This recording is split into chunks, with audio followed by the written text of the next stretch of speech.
शिवा, तुला हे कळलं म्हणून तू लगेच उत्तर द्यायला आलीस. पण प्रत्येक वेळी तुला उत्तर द्यायला यायला जमेलच असं नाही आहे ना. आणि तू जे करू शकतेस ते सगळ्यांना जमेलच असंही नाही आहे.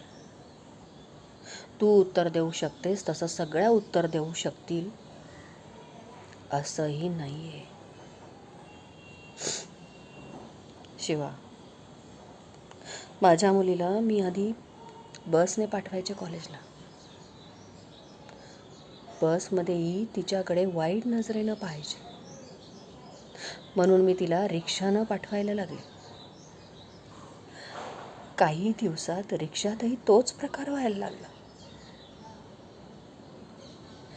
म्हणून मी तिला स्वतः सोडवायला येऊ लागले. आता तर शिक्षकच. हॉस्पिटलमधले बलात्कार, बसमधले बलात्कार, कधी कधी थांबेल हे सगळं? कधी थांबेल? आणि या सगळ्या घटनांची सुरुवात या छोट्या छोट्या गोष्टींपासूनच होते. आपल्यासारखी सामान्य लोक उलट उत्तर देऊ लागली, जर काही बोलली तर ही लोक आपल्यावर लक्ष ठेवून अजून वाईट कृत्य करतात.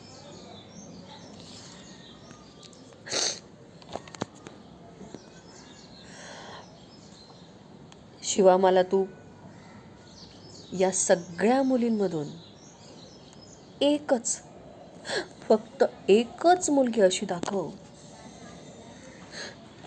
जिच्याकडे कधीच कुणीही वाईट नजरेनं बघितलं नाही.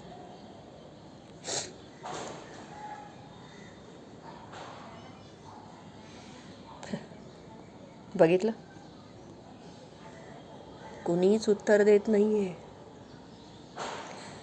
कुणीही काहीच बोलत नाहीये. शिवा,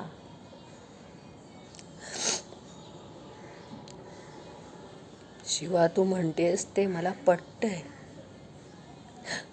माझी मुलगी कसंही शिक्षण घेईल, पण मला तिच्या जीवाची रिस्क घ्यायची नाही.